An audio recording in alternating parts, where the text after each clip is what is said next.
चलिए मेरे भाई शुरू करता हूँ। एक बार फिर से आप सभी लोगों का आज की क्लास में वेलकम किया जाता है। आज हमारा एक इम्पोर्टेंट टॉपिक के साथ हम आपके सामने प्रेजेंट हुए हैं। कुछ लोगों के लगातार मैसेज आ रहे थे, विधि जी और बबीता पाठक जी, आपकी रिक्वेस्ट यहाँ पर एक्सेप्टेड की जाती है। आपने कहा था कि सर हमें एक टॉपिक पढ़ा दीजिए, एलिफेटिक कंपाउंड्स। तो हम उसी टॉपिक को बिल्कुल बेसिक से लेकर के और एडवांस तक मैं आपको पढ़ाने वाला हूँ। और ये जो भी जितना भी मैं आपको पढ़ाऊंगा ये डेडिकेटेड रहने वाला है यूकेपीएससी लेक्चरर मेंस एग्जाम के लिए। इस चैप्टर को शुरुआत से लेके आखिरी तक मेरे भाई मैं इस चैप्टर को पढ़ाने वाला हूँ। तो चलिए शुरू करता हूँ एक एक करके सारी बातों को पढ़ाना। सबसे पहला पॉइंट जरा समझना, जब मैं कभी भी किसी भी टॉपिक को जब पढ़ाना स्टार्ट करता हूँ तो सबसे पहले आपको ऑफिशियल सिलेबस में दिखाता हूँ और आपको दिखाता हूँ कि उस सिलेबस में क्या क्या लिखा हुआ रहता है। आपको जितना भी पढ़ना होता है उस ऑफिशियल सिलेबस के अराउंड चीज़ों को आपको कंप्लीट करना होता है। तो चलिए शुरू करता हूँ जी मेरे भाई। देखना, सबसे पहले हमें क्या क्या पढ़ना है। एलिफेटिक कंपाउंड्स के अंदर हमें सिलेबस में कौन कौन सी चीज़ें पढ़नी है, ये जो लिखा हुआ है ये यूकेपीएससी ने अपने ऑफिशियल सिलेबस के अंदर इसे दे रखा है। तो जरा चेक करना क्या क्या लिखा हुआ है, पहले समझना। एलिफेटिक कंपाउंड्स का चैप्टर है और हमें इसको पढ़ना है। इसमें क्या लिखा हुआ है, पहला टॉपिक है chemistry of simple organic compound belonging to following class. देखना बहुत इंपॉर्टेंट है, belonging to following class with special reference, underline कर रहा हूं, special reference to the mechanism of the reaction और इन्वॉल्व देयर इन। एल्कीन्स के बारे में पढ़ना है सबसे पहले, एल्कीन्स के बारे में पढ़ना है, एल्काइंस के बारे में पढ़ना है, एल्काइल हैलाइड के बारे में पढ़ना है, एल्कोहल के बारे में पढ़ना है, ईथर के बारे में पढ़ना है, थायोल्स के बारे में पढ़ना है, एल्डिहाइड के बारे में पढ़ना है, कीटोन्स के बारे में पढ़ना है, कार्बोक्सिलिक एसिड के बारे में पढ़ना है, अमाइंस के बारे में पढ़ना है एंड दियर डेरिवेटिव। अगर आप ऑफिशियल सिलेबस को ध्यान से देखें तो ऑलमोस्ट पूरा क्लास 11th और पूरे क्लास 12th सारे तो फंक्शनल ग्रुप उसने इसमें इन्वॉल्व कर दिए। तो सारे फंक्शनल ग्रुप के बारे में पढ़ना है। और जो चीज मैंने अंडरलाइन करी हुई है, special reference to the mechanism, यानी इन सारे फंक्शनल ग्रुप में जितनी भी मैकेनिज्म होती हैं उन सारी मैकेनिज्म को आपको पढ़ना है मेरे भाई। तो बहुत बड़ा ये चैप्टर रहने वाला है मेरे भाई, बहुत ही बड़ा ये चैप्टर है। हर एक फंक्शनल ग्रुप जितने 11th में और 12th में और ग्रेजुएशन में आप पढ़ते थे, ऑलमोस्ट सारे फंक्शनल ग्रुप उसने इन्वॉल्व कर दिए। सिर्फ लिखा है एलिफेटिक कंपाउंड्स।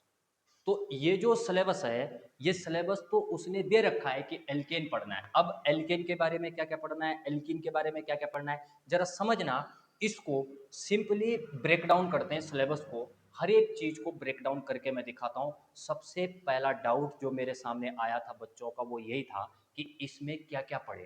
तो क्या क्या पढ़े, ये तो ऑफिशियल सिलेबस है, इसके अराउंड आपको पढ़ना है। ऑर्गेनिक में उसने लिख दिया केवल एलिफेटिक कंपाउंड। एलिफेटिक कंपाउंड्स बहुत बड़ा लार्जर क्लास ऑफ कंपाउंड्स है। तो क्या क्या पढ़ना है जरा से ना इस सिलेबस का ब्रेक डाउन करता हूं। एल्केन में क्या पढ़ना है, एल्कीन में क्या पढ़ना है, एल्काइल हैलाइड में क्या पढ़ना है, जरा एक एक करके मेरे भाई बात को समझते हैं, ध्यान से सुनना। सबसे पहले एल्केन्स की बात करूं तो एल्केन्स में क्या क्या करते हैं, फिर हम चैप्टर को शुरू करेंगे। सबसे पहले आपको पढ़नी है point number first, free radical substitution mechanism. क्या पढ़ना है, सबसे पहले आपको पढ़ना है फ्री रेडिकल सब्स्टिट्यूशन मैकेनिज्म। जो स्पेशल रेफरेंस उसने बोल रखा है वो यही है, दैट इज जिसको आप क्लास 11th में बोलते थे हेलोजिनेशन। तो हेलोजिनेशन की मैकेनिज्म आपको समझाऊंगा। और जैसे ही हेलोजिनेशन की मैकेनिज्म आपको समझाऊंगा आप समझ गए selectivity of halogenation, tertiary, secondary and primary. इसको लॉजिक के साथ एक्सप्लेन आपको करूंगा कि टर्सरी में ज़्यादा होता है, फिर सेकेंडरी में, फिर प्राइमरी में, इस तरीके से पहला पॉइंट। फिर हम पढ़ेंगे स्टेबिलिटी, इसी में आपको बताऊंगा stability of free radical. Free radical क्या होता है, उसकी स्टेबिलिटी कौन कौन से फैक्टर पर डिपेंड करती है और उसके स्टेबिलिटी का ऑर्डर क्या आएगा, इस बारे में हम पॉइंट नंबर सेकंड में मेरे भाई चर्चा करेंगे। तीसरी बात, हम तीसरा पॉइंट हम पढ़ेंगे preparation, preparation of alkanes, alkanes का प्रिपरेशन, जिसके अंदर हम उर्ज रिएक्शन, बहुत फेमस रिएक्शन है जो पूछी जाती है, उर्ज रिएक्शन, और स्टार लगा Kolbe electrolysis method, Kolbe electrolytic method, electrolytic method, इसको भी स्टार लगाएगा। एल्केन्स को बनाने का बहुत ही बेहतरीन तरीका है मेरे भाई ये, तो इस पर भी चर्चा करेंगे। साथ ही साथ हम पढ़ेंगे डीकार्बोक्जिलेशन रिएक्शन, स्टार मारियो डीकार्बोक्जिलेशन पे, ये एल्केन की बात चल रही है अभी, सारे functional group one by one detail करता हूँ। डीकार्बोक्जिलेशन रिएक्शन, और ज़्यादा अच्छे से बोलूँ तो soda lime decarboxylation reaction, soda lime decarboxylation reaction, इसके बारे में पढ़ेंगे और आपको ट्रिक्स बताऊंगा, टेक्निक्स बताऊंगा। सोडा लाइम का पक्का सवाल आएगा। और पढ़ाऊंगा हाइड्रोजिनेशन, हाइड्रोजिनेशन क्या होता है, कैसे हाइड्रोजिनेशन होता है, इन सारे बारे में हम चर्चा करेंगे मेरे भाई। सिंपल है। और देखो, और क्या आएगा, और इसमें एक चीज और पढ़नी है, एल्केन का conformational analysis, conformational analysis of alkene. और कन्फर्मेशनल एनालिसिस की जब मैं बात कर रहा हूं तो मैं न्यूमैन प्रोजेक्शन की बात कर रहा हूं, जो पेपर में पूछा जाता है। न्यूमैन प्रोजेक्शन पढ़ेंगे और साथ ही साथ आपको साहोर्स रिप्रेजेंटेशन भी बताऊंगा, साहोर्स प्रोजेक्शन भी बताऊंगा। इस पर ध्यान रखें, साहोर्स प्रोजेक्शन। और इन्हीं में, न्यूमैन और साहोर्स में, स्टैगर्ड और इक्लिप्स्ड की स्टेबिलिटी आपसे बार बार पूछी जाती है। इथेन का पढ़ेंगे, ब्यूटेन का पढ़ेंगे और प्रोपेन का पढ़ेंगे, इन तीनों का पढ़ेंगे तो बहुत मजा मेरे भाई इसमें आने वाला है, बहुत बेहतरीन हेडिंग रहने वाली है। तो एल्केन के अंदर पढ़ना है इतना, पेपर में क्या लिखा हुआ है, सिर्फ एल्केन, लेकिन उसने इतना बोल दिया ना, special reference to the mechanism, इसका मतलब ये सारी चीजें आपको पढ़नी है मेरे भाई। तो ये है एल्केन वाला पार्ट, सिंपल। अब चलता हूँ part number second, alkene. Alkene में क्या पढ़ेगा मेरे भाई, एल्कीन को चेक कर। एल्कीन में पढ़ेगा सबसे पहले, एल्कीन में पड़ेगा electrophilic addition mechanism, electrophilic addition mechanism detail करूंगा, डिटेल प्रो बन जाओगे इस लेक्चर के बाद। इस चैप्टर को अगर मैं पूरा पढ़ा दूंगा, प्रो बन जाओगे और कनेक्ट करना चीजों को। इलेक्ट्रोफिलिक एडिशन मैकेनिज्म पहला पॉइंट। दूसरा पॉइंट, इलेक्ट्रोफिलिक एडिशन में Markovnikov rule and anti Markovnikov rule पढ़ेंगे। इसी एंटी मार्कोनिकॉफ रूल को हम बोलते हैं पेरोक्साइड इफेक्ट। जब हम एल्कीन पर HBr का एडिशन करेंगे तो मार्कोनिकॉफ रूल को फॉलो करता है, लेकिन अगर हम H2O2 ले लें तो वो एंटी मार्कोनिकॉफ रूल को फॉलो करता है, जिसको हम पेरोक्साइड इफेक्ट या फिर खरेंस इफेक्ट भी नाम देते हैं। ये रहेगा। इसी में एक फेमस एग्जांपल आप पढ़ेंगे, हेलोजन एडिशन, एल्कीन पर हेलोजन एडिशन, जिसको हम बोलते हैं ब्रोमीन टेस्ट, या फिर इसी को हम बोलते हैं ब्रोमीन वाटर टेस्ट। इसी को हम क्या बोलते हैं मेरे भाई, ब्रोमीन वाटर टेस्ट। इसको भी पढ़ेंगे, बहुत ही प्रीमियम एग्जांपल आपके करवाऊंगा। नेक्स्ट चलूंगा, ओजोनोलाइसिस, ओजोनोलाइसिस की ट्रिक बताऊंगा मेरे भाई, ओजोनोलाइसिस की मैकेनिज्म बताऊंगा। बीच में रिएजेंट बनेगा मोनजांटो रिएजेंट, मोनजांटो इंटरमीडिएट, बीच में इंटरमीडिएट टाइप में बनेगा मोनजांटो इंटरमीडिएट, कितना प्यारा नाम है। तो ओजोनोलाइसिस पढ़ाऊंगा, reductive ozonolysis and oxidative ozonolysis सारे पढ़ाऊंगा, मजा आ जाएगा। आगे चलूंगा, that is hydration of alkene, alkene का हाइड्रेशन एंड हाइड्रोजिनेशन। पहले तो ये समझाऊंगा हाइड्रेशन क्या होता है, फिर हाइड्रोजिनेशन क्या होता है। हाइड्रेशन ऑफ एल्कीन में तीन पार्ट पढ़ेंगे, acid catalysed hydration of alkene, उसके बाद पढ़ेंगे ऑक्सीमर्क्यूरेशन डीमर्क्यूरेशन ऑफ एल्कीन, और उसके बाद पढ़ेंगे हाइड्रोबोरेशन ऑक्सीडेशन। ये सारे मेथड आपको बताऊंगा, बहुत ही मजा आएगा मेरे भाई, मस्त मजा आएगा। नेक्स्ट चलूंगा, प्रिपरेशन, प्रिपरेशन में आपको प्रिपरेशन ऑफ एल्कीन, एल्कीन का प्रिपरेशन है ना, ये भी तो पढ़ना है। प्रिपरेशन में आप पढ़ेंगे डिहाइड्रोहेलोजिनेशन, डिहाइड्रोहेलोजिनेशन सेतजेफ रूल से, सेतजेफ रूल से बहुत मजा आएगा जी। Saytzeff rule, Saytzeff rule and Hofmann rule दोनों बताऊंगा। Saytzeff alkene and Hofmann alkene, यहाँ से मेजर और माइनर का कॉन्सेप्ट आएगा, तो इसको पढ़ेंगे डिहाइड्रोहेलोजिनेशन, जिसको हम कई बार बीटा एलिमिनेशन भी नाम देते हैं, बीटा एलिमिनेशन।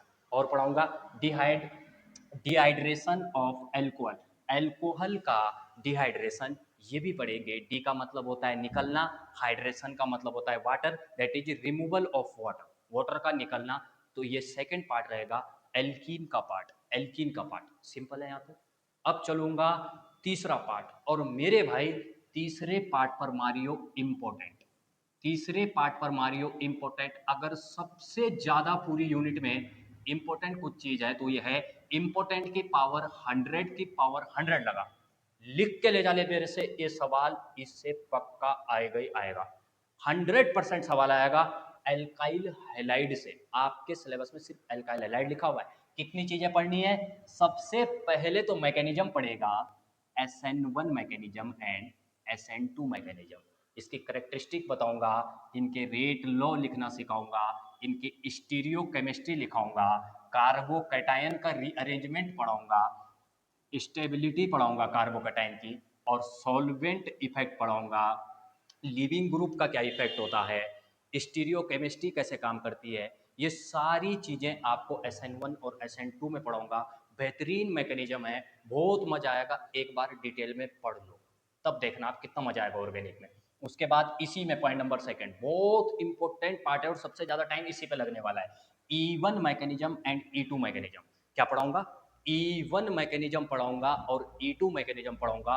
बहुत ही फेमस है, आपको सिखाऊंगा कि कब E1 होगी, कब E2 होगी, कब SN1 होगी, कब SN2 होगी। जब आप चारों मैकेनिज्म को पढ़ जाओगे तब हम एलिमिनेशन मैकेनिज्म और सब्सटीट्यूशन को एक दूसरे के साथ कंपैरिजन करेंगे, एक दूसरे का कंपटीशन करेंगे, competition between elimination and substitution. कब एलिमिनेशन होगा और कब सब्सटीट्यूशन होगा, मजेदार टॉपिक। उसके बाद Grignard reagent and formation, Grignard reagent and formation. Grignard reagent आप जानते हैं RMgX, ये बनता कैसे है, ये काम क्या करता है, एसिडिक नेचर की तरह भी काम करता है, न्यूक्लियोफाइल की तरह भी काम करता है। कब एसिडिक नेचर की तरह काम करेगा, और मतलब कब बेसिक नेचर, एसिड एसिड ये तो बेस हुआ, तो बेसिक नेचर की तरह काम करेगा, बेस की तरह काम करेगा, कब बेस की तरह काम करेगा, कब न्यूक्लियोफाइल की तरह काम करेगा। मस्त मजा आएगा, प्यारा मजा आएगा। और आखिरी में चलते चलते आपको बता दूंगा Wurtz fitting reaction. Wurtz reaction तो आप पढ़ते हैं एल्केन में, यहाँ पर पड़ेगा ऊर्ज फिटिंग रिएक्शन। बहुत ही प्यारी रिएक्शन है, मजा आएगा मेरे भाई। तो सबसे ज़्यादा टाइम इस पे लगेगा और सबसे ज़्यादा इंपॉर्टेंट यही है एल्काइल हैलाइड। उसके बाद चलूंगा एल्कोहल एंड ईथर, उसके बाद चलूंगा एल्कोहल ईथर। अगर आप ध्यान से देखें तो ये क्लास 12 के चैप्टर से याद आ रहे होंगे आपको। उसने क्या कर दिया, सारे चैप्टर को एक जगह मिक्स कर दिया, मिक्स कर दिया कि अब पढ़, अब पढ़। आधा से ज़्यादा बच्चे इसी चीज़ में कन्फ्यूज हैं कि क्या पढ़ूँ, क्या पढ़ूँ, ये पढ़ना है जी, ये पढ़ना है। नेक्स्ट चलता हूँ alcohol and ether. Alcohol and ether में सबसे पहला मैंने बोला एसिड कैटालाइज्ड डिहाइड्रेशन। डिहाइड्रेशन का मतलब रिमूवल ऑफ वाटर, जो E1 मैकेनिज्म को फॉलो करेगा। मैं डिटेल पढ़ाऊंगा कि किस किस तरीके से पढ़ाऊंगा, ये भी बताऊंगा अभी।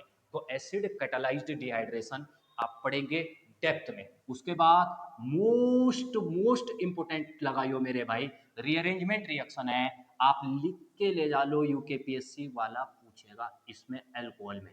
पिनाकोल पिनाकोलोन रीअरेंजमेंट, क्या पढ़ूंगा, पिनाकोल पिनाकोलोन रीअरेंजमेंट, ये पढ़ूंगा। पिनाकोल पिनाकोलोन रीअरेंजमेंट, कितना प्रीमियम एग्जाम्पल दूंगा इसके, बहुत ही मस्त एग्जाम्पल है, इसको पढ़ाऊंगा रीअरेंजमेंट। नेक्स्ट चलूंगा Lucas test. Lucas test, Lucas reagent, ZnCl2 plus HCl, ZnCl2 plus HCl, Lucas reagent. Lucas reagent में प्राइमरी एल्कोहल, सेकेंडरी एल्कोहल और टर्सरी एल्कोहल पर ल्यूकास रिएजेंट की रिएक्शन, टर्बिडिटी आएगी, सोलो टर्बिडिटी आएगी, कोई टर्बिडिटी नहीं आएगी। पढ़ते थे, याद कर, याद कर, आपको याद आ रहा होगा अब, जो कि आपने 11 12 या ग्रेजुएशन में पढ़ा था। फिर पढ़ूंगा कुछ ऑक्सीडेशन रिएजेंट, जैसे PCC हो गया, KMnO4 हो गया, K2Cr2O7 हो गया। इन रिएजेंट को भी बताऊंगा कि ये ऑक्सीडेशन किस तरीके से करेंगे, मस्त मजा आएगा। और चलता हूँ विलियमसन। विलियमसन सिंथेसिस, जो ईथर की करेक्टरिस्टिक रिएक्शन है, ईथर के बनाने के लिए मेथड्स ऑफ प्रिपरेशन में ये पढ़ा जाता है, विलियमसन सिंथेसिस। ये भी बड़ा इंपॉर्टेंट पार्ट है मेरे भाई, बहुत ही मस्त पार्ट है। तो ये जाए, सबसे ज़्यादा इंपॉर्टेंट कौन है, एल्काइल हैलाइड, फिर एल्कोहल। अब चलता हूँ थायोल। थायोल छोटा सा है, थायोल दैट इज जब हमारे पास क्या हो, थायोल होता है RSH, ये होते हैं थायोल। थायोल होता है जब सल्फर लगा हुआ रहता है। सबसे पहले प्रिपरेशन समझेंगे, वो छोटा पार्ट है। एसिडिक नेचर समझेंगे, एसिडिक नेचर, ये एल्कोहल से ज़्यादा एसिडिक होते हैं। Why more than acidic, alcohol से ज़्यादा एसिडिक क्यों होते हैं, इस बारे में भी मैं चर्चा करूंगा। साथ ही साथ इसके न्यूक्लियोफिलिक कैरेक्टर के बारे में भी चर्चा करूंगा। तो इसका न्यूक्लियोफिलिक कैरेक्टर पढ़ूंगा, बहुत छोटा पार्ट है तो इसमें तो इतना ही पढ़ा जाएगा, छोटी चीज़ें जल्दी खत्म हो जाएगा। आगे चलता हूँ। Second most important, second most important अगर कोई है, मैं फिर बोल रहा हूँ, जिस जिस पर इम्पोर्टेंट लगा दिया अगले दिन मेरे भाई आ जाओ उस पर। Second most important that is aldehydes and ketones.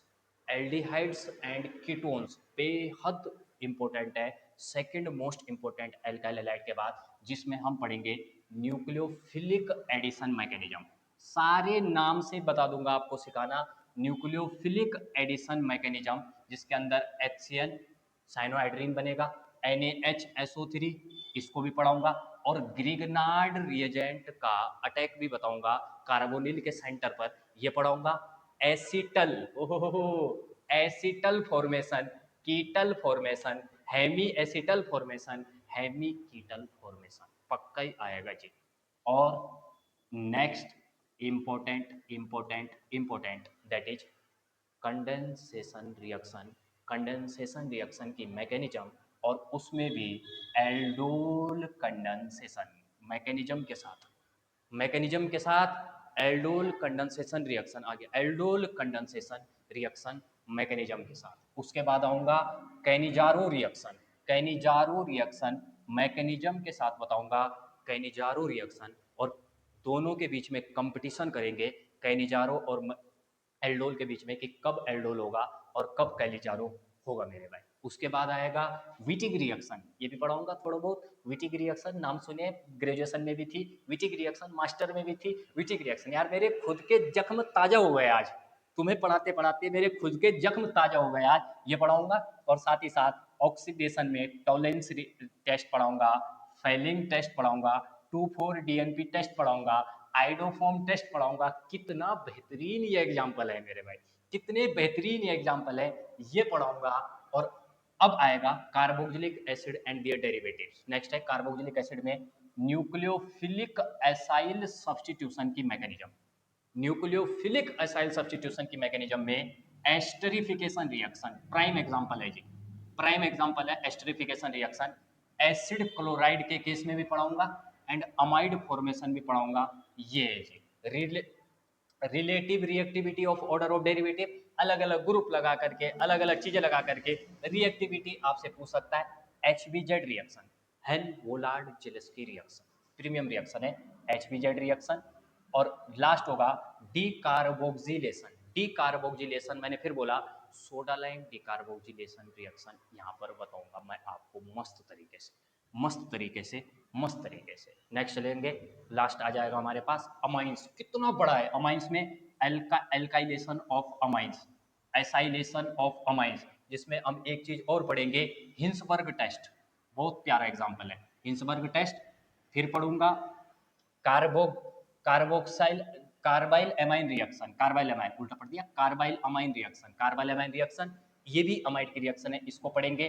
Basicity बहुत बार पूछा जाता है, बेसिसिटी का ऑर्डर गैसियस फेज में, याद रखें गैसियस फेज में और एक्वस फेज में आपसे पूछा जाता है। साथ ही साथ आपसे स्टेरिक प्लस इलेक्ट्रॉनिक अफेक्ट दोनों पूछे जाएंगे, हाइड्रोजन बॉन्डिंग पूछी जाती है उसमें, और हाइड्रेशन पूछा जाता है उसमें, और स्टेरिक इफेक्ट दैट इज भीड़ का इफेक्ट आपसे पूछा जाता है। ये सारी चीज़ें आपको इस चैप्टर के अंदर पढ़नी है 1 मिनट में, ठीक है मेरे भाई।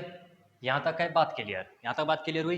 तो आपको अपने चैप्टर में इतनी सारी चीज़ें आपको पढ़नी है, जो उसने इतना पॉइंट लिखा हुआ है special reference to the mechanism, उसको समझने के लिए इतनी सारी चीज़ें आपको एक एक करके पढ़नी है। आप मान के चलो इसको कितने दिन में इसको लगाऊंगा इस चैप्टर में, तो एक दिन तो पूरा लगेगा एल्केन्स में सारी चीज़ें, एक दिन लगेगा पूरा एल्कीन्स और एल्काइंस में, एक दिन पूरा लगेगा, 2 दिन। तीसरा लेक्चर इसमें पढ़ा जाएगा अल्काइल हैलाइड, कोशिश करूंगा कि तीसरे लेक्चर में कंप्लीट हो जाए, लेकिन हो ही जाएगा, तीसरा लेक्चर इसका लगेगा। चौथा लेक्चर लग जाएगा एल्कोहल एंड ईथर का, चौथा लेक्चर। पांचवा लेक्चर हमारे पास थायोल और एल्डिहाइड, तो इन दोनों को मिला करके 2 दिन लगेंगे, 2 दिन लगेंगे। तो छठा और सातवां लेक्चर इसमें हो जाएगा, आठवां लेक्चर इसमें हो जाएगा, 9वां लेक्चर इसमें हो जाएगा। 8-9 लेक्चर लगेंगे भाई इसको पढ़ाने में। इसको पढ़ाने में 8-9 लेक्चर लगाएंगे, क्योंकि पूरा सब कुछ मामला इस पे सेट है, सब कुछ चीज़ें इसमें सेट है। अब समझो मैं कैसे पढ़ाऊंगा इस चैप्टर को। मेरे पास इस चैप्टर को पढ़ाने की दो अप्रोच है। मेरे पास इस चैप्टर को पढ़ाने की मेरे भाई दो अप्रोच है। दो अप्रोच कैसे कैसे समझो। एक तो तरीका वो होता है,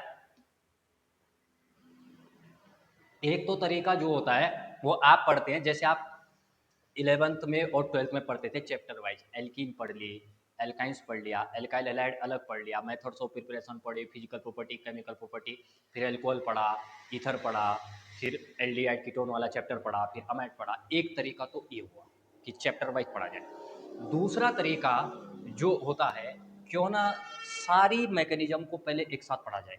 सारी mechanism, substitution, elimination, addition, rearrangement, पहले सारी मैकेनिज्म को पढ़ाऊं और फिर उनको मैकेनिज्म, उन मैकेनिज्म को साथ ही साथ अप्लाई करना सिखाऊं। तो जो ये पहला तरीका होता है ना चैप्टर वाइज पढ़ने वाला, ये 11th और 12th तक ठीक था यार। अब आप ग्रेजुएशन आ गए, ग्रेजुएशन आपने पास कर ली, मास्टर आपने पास कर ली, और सबसे बड़ी बात आप फ्यूचर में मास्टर ही बनने वाले हैं, तो आपको एटलीस्ट कोई नया तरीका तो पता हो, आप चीज़ों को फॉलो करें। सेकंड तरीके को मैं फॉलो करूँगा, पहले सारी मैकेनिज्म पढ़ाऊँगा, फिर उन साथ ही साथ उनको अप्लाई करना सिखाऊंगा, और फिर जो जो चीज़ें बच जाएंगी मैकेनिज्म के अलावा उनको कंप्लीट करवाऊंगा। तो बहुत ही प्रीमियम एग्जाम्पल के साथ इन सारी चीज़ों को आप पढ़ाऊंगा। सरस्वती माता का नाम लेते हुए अपने चैप्टर को मेरे भाई शुरू करता हूँ। लेकिन कंडीशन ये रहेगी, आप जब भी लेक्चर को देखें हमेशा नोटबुक साथ लेके बैठे। ऐसा ना हो कि कहानी की तरह बस लेक्चर दिख रहा है जी। ऑनलाइन स्टडीज में यही सबसे बड़ी दिक्कत है कि लेक्चर चल रहा है जी, बस चल रहा है, नोट करोगे तो फायदा तुम्हें होगा। ऑर्गेनिक में जब तक आप पेन नहीं चलाओगे, जब तक आप एरो चलाना नहीं सीखोगे, आपको तब तक कोई भी ऑर्गेनिक नहीं सिखा सकता, और आपको कभी भी ऑर्गेनिक में कॉन्फिडेंस नहीं आ सकता। कॉन्फिडेंस का एक ही तरीका है, आप पेन चलाओ, आप साथ साथ लिखें, साथ साथ पढ़ें। तो without taking much more time, सबसे पहला अपने चैप्टर का शुरू करता हूँ, इंट्रोडक्शन। शुरुआत करता हूँ, मजे से सुनना, आप भी सुनना, आपको भी सुनाता हूँ। इंट्रोडक्शन, इंट्रोडक्शन में सबसे पहली चीज हम पढ़ते हैं कि भाई साहब ये एलिफेटिक कंपाउंड्स होते क्या हैं। पहले तो सर हमें ये बताओ, बहुत छोटी चीज से शुरू करूंगा और हायर एडवांस लेवल तक इसके जाऊंगा। मेरा पढ़ाने का तरीका हमेशा ये रहता है, मैं ये मान के चलता हूं हमेशा कि जो सामने मेरे से पढ़ रहा है उसको कुछ नहीं आता है, वो फर्स्ट टाइम पढ़ रहा है। तो इसीलिए हर एक चीज को बताता हूं, सुनना। एलिफेटिक कंपाउंड्स क्या होते हैं देखना। एलिफेटिक कंपाउंड्स को ही हम एक नाम और देते हैं, that is open chain compound. इन्हीं को हम क्या बोलते हैं, open chain compounds. Aliphatic compounds को ही हम नाम देते हैं ओपन चेन कंपाउंड। जैसे कि इसका नाम बता रहा है ओपन चेन, ओपन खुला हुआ, यानी ओपन चेन कंपाउंड का मतलब आप इसको पहचानेंगे ऐसे, वे ऑर्गेनिक कंपाउंड जिनमें पहला और last carbon, first and last carbon, सुनना। ओपन चेन कंपाउंड क्या होते हैं, फर्स्ट एंड लास्ट कार्बन, वे ऑर्गेनिक कंपाउंड जिनमें first and last carbon not directly attach, जिसमें पहला और आखिरी कंपाउंड जो कार्बन जो है वो एक दूसरे से डायरेक्ट अटैच ना हो, ऐसे कंपाउंड को आप नाम देते हैं एलिफेटिक कंपाउंड्स। ऐसे कंपाउंड्स को आप नाम देते हैं एलिफेटिक कंपाउंड्स। जैसे ध्यान समझना, मान लीजिए ये कार्बन की चेन है ना, ये कार्बन की चेन है। इस तरीके से कार्बन, कितने भी कार्बन हो सकते हैं, ये कार्बन की चेन है। कहीं से भी काउंटिंग दे दूं, एक कार्बन, दो कार्बन, तीन कार्बन, चार कार्बन, पांच कार्बन, छह कार्बन, ये जी। अब चेक करो, क्या पहला कार्बन C1 और क्या सिक्स कार्बन C6 के बीच में आपको कोई डायरेक्ट कनेक्शन नजर आ रहा है? Answer is no. और जब डायरेक्ट कनेक्शन नहीं होगा तो इन्हीं को आप नाम देते हैं एलिफेटिक कंपाउंड्स। तो क्या होते हैं एलिफेटिक या ओपन चेन कंपाउंड, जिनमें पहला और आखिरी का जो है कार्बन वो डायरेक्ट अटैच ना हो, उन्हीं को आप नाम देते हैं एलिफेटिक कंपाउंड्स। अब ये जो एलिफेटिक कंपाउंड्स हैं, ध्यान से समझना, बेसिक बना रहा हूं, आपको बेस बना रहा हूं। ये एलिफेटिक कंपाउंड आपका सैचुरेटेड हो सकता है, सैचुरेटेड हो सकता है। सैचुरेटेड का मतलब सारे बॉन्ड सिंगल होंगे, सैचुरेटेड हो सकता है, तो इसी को तो हम नाम देते हैं एल्केन, तभी तो नाम पड़ा उसका एल्केन। तो सैचुरेटेड हो सकते हैं यानी सारे बॉन्ड सिंगल होंगे इसमें, तो सैचुरेटेड। हो सकता है कि कहीं पर डबल बॉन्ड या ट्रिपल बॉन्ड आ जाए, तो उसको हम बोलते हैं अनसैचुरेटेड। अनसैचुरेटेड, अनसैचुरेटेड, अनसैचुरेटेड का मतलब डबल बॉन्ड हो सकता है, ट्रिपल बॉन्ड हो सकता है, मल्टीपल बॉन्ड हो सकता है। और इतना तो आपको पता ही है कि जब डबल बॉन्ड होता है तो उसको नाम देते हैं एल्कीन, और जब ट्रिपल बॉन्ड होता है तो उसको नाम देते हैं एल्काइन। समझ रहे हो, कनेक्ट करना चीजों को, एल्काइंस तब ना होता है एल्काइंस। तो ये बन जाएगा अनसैचुरेटेड, सिंपल है जी। और क्या हो सकते हैं मेरे भाई, ये स्ट्रेट चेन हो सकती है, ऐसे लिखता हूं सही से, स्ट्रेट चेन। ये जो एलिफेटिक कंपाउंड है ये हो सकते हैं स्ट्रेट चेन, स्ट्रेट चेन बिल्कुल सीधा एक लाइन में, तो इसको हम बोलते हैं स्ट्रेट चेन। जैसे 6 कार्बन है तो इसको मैं 6 कार्बन वाले को बोल सकता हूं एन हेक्सेन, एन हेक्सेन। तो स्ट्रेट चेन में आ रहा है तो नाम पड़ा एन हेक्सेन। हो सकता है स्ट्रेट चेन के अलावा ये ब्रांच्ड भी हो जाए, ब्रांच्ड, ब्रांच्ड, ब्रांच्ड का मतलब कहीं पे यहाँ पे मान लीजिए यहाँ पे कार्बन लग जाए, यहाँ पर कार्बन लग जाए तो ये ब्रांच्ड बन जाएगा। क्या बन जाएगा, ब्रांच्ड बन जाएगा। उसी हिसाब से हम आइसो, नियो, टर्स्ट ब्यूटाइल, ये सब नाम रखते हैं, वो धीरे धीरे कर कर आप सिखाएंगे। ये हमारा इसका रहता है। अब समझो बात को, होता क्या है अगर आप ध्यान से देखें, मान लो कोई भी एलिफेटिक कंपाउंड है, ये रहा CH3, CH2, CH2 और CH3, मतलब ये है जी। अब हम बार बार क्या करते हैं कि हाइड्रोजन को हटाते हैं यहाँ पर से, और इस हाइड्रोजन को हटाने के बाद कोई भी डिफरेंट डिफरेंट फंक्शनल ग्रुप हम यहाँ पर रख देते हैं। क्या करते हैं, डिफरेंट डिफरेंट हाइड्रोजन को हटा करके डिफरेंट डिफरेंट फंक्शनल ग्रुप हम यहाँ पर रख देते हैं। यानी कहीं पर भी बीच से हटाऊं, कोने से हटाऊं, कहीं पर भी हटाऊं, हाइड्रोजन को हटाने के बाद यहाँ पर मैं अलग अलग डिफरेंट डिफरेंट फंक्शनल ग्रुप रखूंगा। जैसे हेलोजन रख दूं तो एल्काइल हैलाइड बनता है, OH रख दूं तो एल्कोहल बन जाता है, C डबल बॉन्ड O रख दूं, CO रख दूं किनारा से तो एल्डिहाइड बनता है, कीटोन बनता है, अमाइड बनता है, एसिड बनता है, एस्टर बनता है। जितने भी फंक्शनल ग्रुप है सारे के सारे यहीं से डिराइव किए जाते हैं। इसीलिए मैं आपको बोल रहा था कि उसने केवल आपका एलिफेटिक कंपाउंड लिखा है। Aliphatic compounds are very large class of compound. कितने सारे, मैं यहाँ पर कोई नया ग्रुप या एटम जोड़ दूंगा नया कंपाउंड बन जाएगा, फिर से कोई जोड़ूंगा कुछ और बन जाएगा, यहाँ पर जोड़ूंगा कुछ नया मोलिक्यूल बन जाएगा। तो इसीलिए आपको चीज़ों को ध्यान से समझना है। बात क्लियर हुई? क्या ये बात क्लियर हुई? एलिफेटिक कंपाउंड्स क्या होते हैं और कैसे कैसे इन एलिफेटिक कंपाउंड्स को हमको एक एक करके पढ़ना है मेरे भाई। सिंपल है। तो हमारे पढ़ाने का तरीका ऐसे रहेगा। अब चलता हूँ, एक चीज़ और बताऊंगा आपको। मैंने आपको बोला मैं सारी मैकेनिज्म आपको एक साथ बताऊंगा और तब आपको डिटेल में कुछ चीज़ें आपको बताऊंगा। उसी में पहला कड़ी types of reaction, most important. अब आपका चैप्टर शुरू होता है, अब आपका चैप्टर शुरू होता है टाइप्स ऑफ रिएक्शन। रिएक्शन कितने टाइप की होती है, इस पूरे चैप्टर में रिएक्शन को 3 से 4 तरीकों से क्लासिफाई किया जाएगा। समझना, फ्लो चार्ट बनाना, फिर एक एक करके बताऊंगा।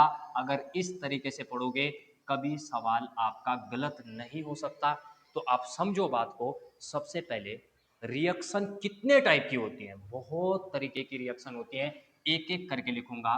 पहला टाइप, सबसे first type of reaction, first type of reaction जो हम पढ़ेंगे that is substitution reaction.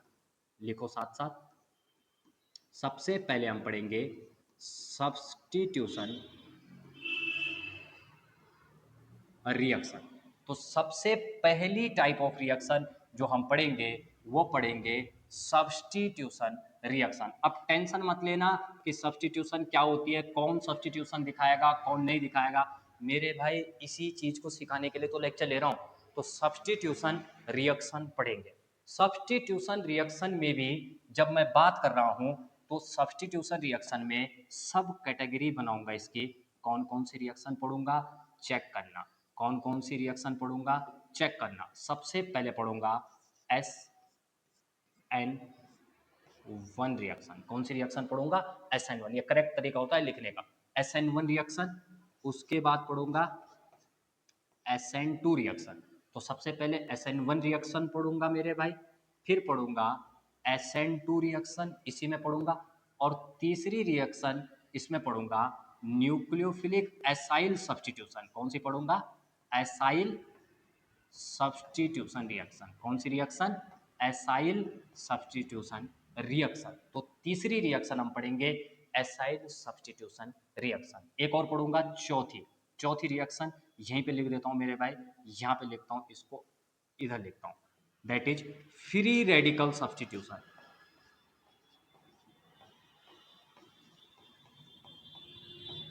Free radical substitution reaction. तो अगर ये चार रिएक्शन चारों होंगे जी, कोई अमाइड पे होगी, कोई एल्काइल हैलाइड पर होगी, कोई किसी चीज पे होगी, तो उसको हम देखेंगे ध्यान से।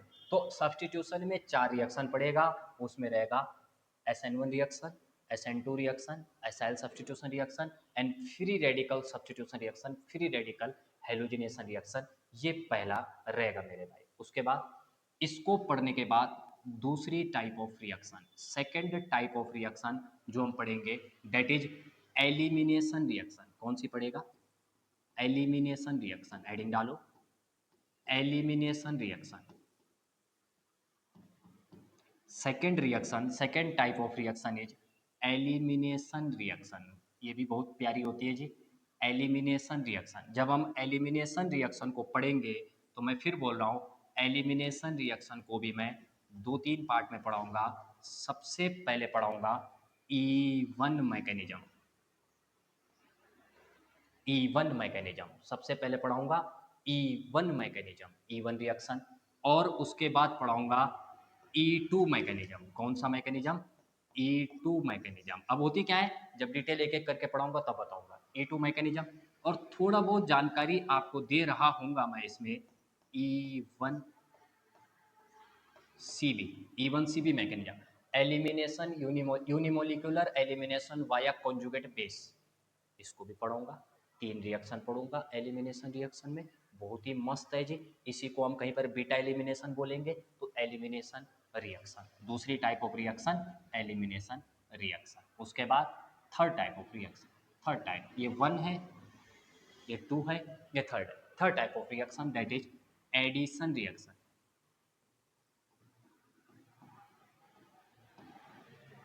Addition reaction. तो तीसरी टाइप ऑफ रिएक्शन जो हम पढ़ेंगे, third type of reaction that is addition reaction. Clear है बात, कौन सी पढ़ेंगे एडिशन। एडिशन में भी जब मैं बात कर रहा हूं तो तीन टाइप के एडिशन रिएक्शन पढ़ाऊंगा। समझ रहे हो पूरा कितना बड़ा है ये। जिसमें से सबसे पहले पढ़ाएंगे इलेक्ट्रोफिलिक एडिशन,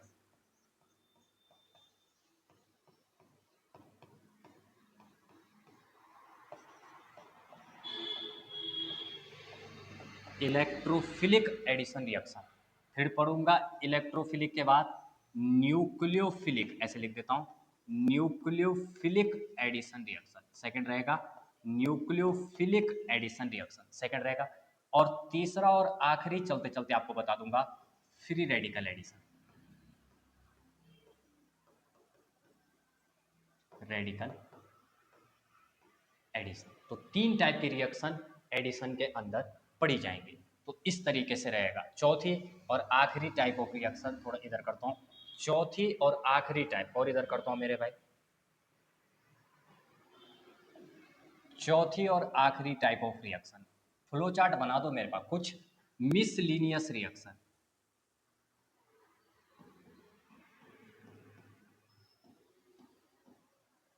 कुछ मिसलिनियस रिएक्शन, कुछ इंपॉर्टेंट मिसलिनियस रिएक्शन के बारे में हम चर्चा करेंगे। समझो कौन कौन सी मिसलिनियस रिएक्शन सर, कौन सी मिसलिनियस रिएक्शन की बात कर रहे हो सर, जिसमें सबसे पहली रिएक्शन होगी rearrangement reaction.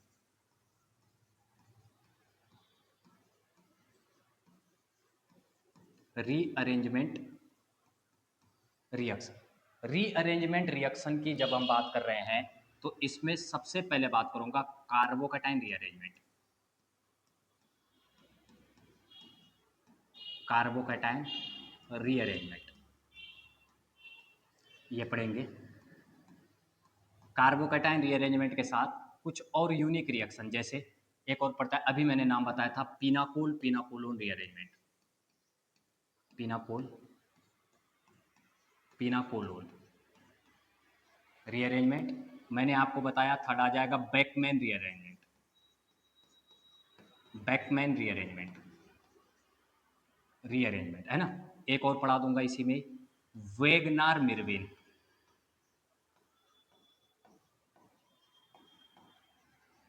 Wagon R Meerwein rearrangement. ऐसे आ जाएगा Hofmann rearrangement, Curtius rearrangement, Lossen rearrangement, Schmidt rearrangement. कितने बहुत सारे रीअरेंजमेंट हो गए, तो बहुत सारे रीअरेंजमेंट आ जाएंगे जी। तो ये रहेगा रीअरेंजमेंट रिएक्शन। रीअरेंजमेंट के बाद और पढ़ूंगा सेकंड रीअरेंजमेंट। क्लियर है बाबा भाई, यहां तक क्लियर है? कोई दिक्कत है? उसके बाद दूसरी पढ़ूंगा condensation reaction, condensation reaction. Condensation reaction में मैंने आपको बताया aldol condensation,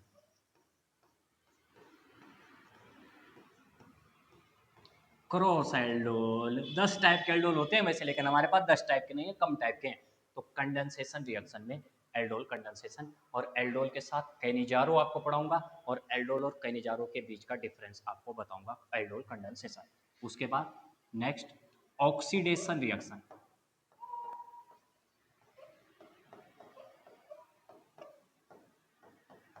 oxidation reaction. Oxidation reaction में जनरली आप पढ़ते हैं पीसीसी पढ़ लेना, केमेनो4 पढ़ लेना, K2Cr2O7 पढ़ लेना, ये सारी चीज़ें और भी कोई होंगे एक्सेट्रा एक्सेट्रा, जनरली यही पूछा है ऑक्सीडेशन रिएक्शन। ऑक्सीडेशन के बाद आप पढ़ लेंगे रिडक्शन, रिडक्शन रिडक्शन रिएक्शन। कौन सी रिएक्शन मेरे भाई? Reduction reaction, reduction reaction. Reduction reaction में भी आप पढ़ लो मेरे भाई, जैसे आप LiAlH को, लिथियम एल्यूमिनियम हाइड्राइड बहुत फेमस है, NaBH4 सोडियम बोरोहाइड्राइड, ये भी बहुत यूज करा जाता है। साथ ही साथ और भी पढ़ सकता है, लिंडलार कैटलिस्ट हो सकता है, और बहुत सारे होते हैं ना, लिंडलार कैटलिस्ट हो सकता है, रोजनमुंड रिएक्शन हो सकती है, किलीमेंसन रिडक्शन हो सकता है, बर्च रिडक्शन हो सकता है। तो बहुत सारी टाइप ऑफ रिएक्शंस आपके पास आती हैं। तो ये सारी टाइप ऑफ रिएक्शन आपको एक एक करके 1 बाय 1 पढ़नी है मेरे भाई। ये है पूरे चैप्टर का बेसिक पॉइंट, ये है पूरे चैप्टर को पढ़ाने का तरीका। इतनी टाइप ऑफ रिएक्शन पढ़ोगे तो पूरा चैप्टर अपने आप खत्म हो जाएगा। सीक्वेंस बता दूं आपको, पढ़ाने का तरीका ये रहेगा, सबसे पहले आपको पढ़ाऊंगा सब्स्टिट्यूशन रिएक्शन सारी, फिर पढ़ाऊंगा एलिमिनेशन रिएक्शन सारी, फिर पढ़ाऊंगा एडिशन रिएक्शन सारी, और आखिरी में आपको पढ़ाऊंगा मिसलिनियस रिएक्शन। यही हमारा पढ़ने का तरीका रहेगा। मैं उम्मीद करता हूँ यहाँ तक आप क्लियर हैं। तो ये जस्ट एक इन्फॉर्मेशन वीडियो थी, आपको क्या पढ़ना है। जब मैं आपसे नए लेक्चर में मुलाकात करूँगा, हर एक लेक्चर के इन सारे लेक्चर को आप फॉलो करें। एक भी सवाल ऐसा नहीं हो सकता जिसको आप सॉल्व ना कर पाएँ, बशर्ते आप कॉन्सेप्ट पर ज़्यादा फोकस करें। कोई डाउट हो, कोई परेशानी हो, आप कमेंट में ज़रूर भरें। जब आपसे नई क्लास में मिलूंगा, सब्स्टिट्यूशन रिएक्शन के साथ मिलूंगा। आप कोई और टॉपिक सिमिलरली पढ़ना चाहते हैं तो आप कमेंट करें, मैं कोशिश करूंगा कि उन सारे टॉपिक को मैं कवर करवा सकूं। मिलता हूं आपसे नई वीडियो में नई एनर्जी के साथ। तब तक के लिए आप सारे लोग पढ़ते रहें, आगे बढ़ते रहें। Thank you so much, have a nice day. Thank you जी, थैंक यू जी।